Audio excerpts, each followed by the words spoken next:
Hi, this is Dean with Maxi-Lift and Pro Tips. In today's edition of Pro Tips, we're going to be talking about bucket elevator trunking. In this series on bucket elevators, we're addressing all the different components, boot section, trunking, head section, and various other accessories. But today, we're talking about the trunking, the part that brings together the boot on the bottom and the head section at the top. Now, what's the importance of trunking? What is its vital purpose? Well, the main thing is to provide a safe and enclosed environment for that belt and buckets to travel up with product and then return down to the boot and accomplish this all in a nice seamless fashion. Now, some bucket elevators have a tremendous length of trunking. Others don't have as much. I was just in a bucket elevator yesterday that's a concrete facility. The boot was down about 20 feet into the ground. It had about 20 feet of trunking up, and then from there on up almost to the top was concrete. And so the belt and buckets ran in the concrete opening all the way to the top, and then there was more trunking at the top where it connected with the head section. Most bucket elevators that you see that are out in the open, you're going to see the metal trunking. The trunking can be made out of a number of different materials. Mild steel is the most common, but in corrosive applications, it could be stainless steel as well. And when you have mild steel, though, it could be with a number of different types of coatings. Could be paint, regular paint, could be powder coat, could be galvanized. Something to keep in mind if you want a galvanized bucket elevator is that it's very difficult to do a hot dip galvanize on trunking because it can actually warp the trunking and it doesn't go up straight. And straight trunking is very important. So oftentimes manufacturers will use galvanized plating to make the trunk, and then they will spray on a cold galvanizing to finish off to cover any welds and scratches and things like that.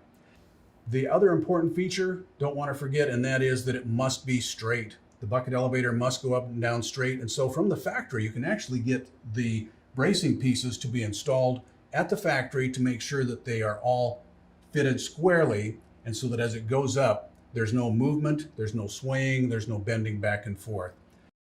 If you have a bucket elevator that's a short bucket elevator, it's not going to be quite as important. But when you have one that goes up 150, 200 feet, something like that, the belt and cups have to be able to run completely up and down without touching the sides.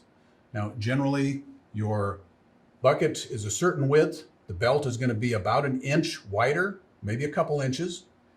The pulley then is going to be a little bit wider than that, maybe an inch, possibly 2 inches, depending on if it's one row of buckets or two rows of buckets.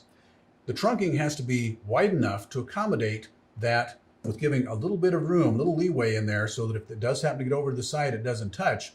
But you don't want it to be too large because that's just a waste of space and a waste of money to build it as well. So besides the width, you're also looking at the projection. The projection has to be far enough so that that belt doesn't touch the one side of the trunk and the buckets don't touch the other side of the trunk. So you want to make sure that that distance there is also adequate as well.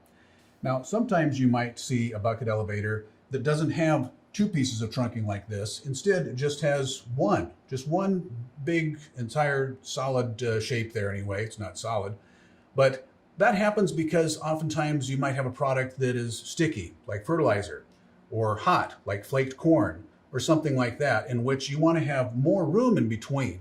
If it's a sticky product, you want to have as much opportunity for anything that comes out of the buckets to just fall right back down. If you have a hot product, what you want is more opportunity for air to move around inside, and instead of going just all the way up, if you put a hot product on that upside of that trunking, it's going to go up like a chimney, cause condensation all inside of there. If you just have a single trunk, it's still going to do some of that, but you've got a lot more opportunity for air circulation. There's some safety features that you can have in trunking. And one of the most important safety features of trunking is that you can install pressure relief panels. Pressure relief panels are going to be sized based on the size of the trunking, and they're going to be spaced based on the height of the trunking. But the reason that you have them there is because if you have an explosion in the boot section, it's going to go up through the trunking into the head section and out into other areas through the downspouts and such.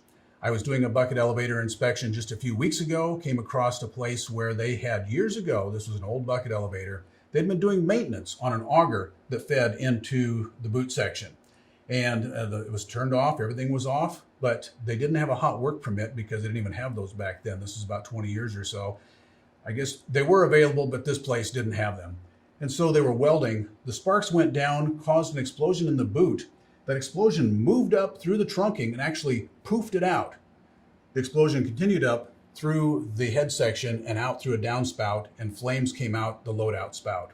That's the only reason that saved that bucket elevator from being completely destroyed. If there had been pressure relief panels on that trunking, instead of that explosion going any further, it would have just popped those panels off and the explosion would have come out. There wouldn't have been any damage. But that's not what happened. The way pressure relief panels work is that you have washers, specially designed washers that can take a certain amount of pressure before they'll give way, and so that panel will come off. So that's a very important safety feature that's available with new trunking additions. Something else that you'll see with trunking is inspection doors, so that you can take a look at your bucket elevator belting and the buckets. If it's a true inspection door, when you open it up, there's going to be some steel mesh there, so you can't get your hand in, but you can take a look and see how it looks. You might also have maintenance doors, which are very common on the trunking, because oftentimes if you want to replace buckets or belting, you're going to want to remove the belt and buckets through the maintenance door. So those are going to require that you lock out the bucket elevator so that it's not possible to be running or even starting up while you're trying to do that maintenance. Sometimes people want a maintenance door on both sides of an inside trunking, on the inside and the outside of it. If you have that, then the rest of the trunking of that section is going to have to be extremely heavy because it has to carry all that weight, as well as having two inspection doors on it, maintenance doors.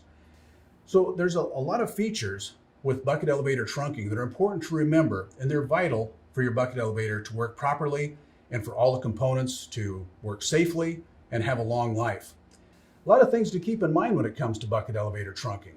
We'd like to talk to you about that if you have any questions or if you're experiencing any issues. Get in touch with us at Maxi-Lift. We'd be glad to talk to you about it.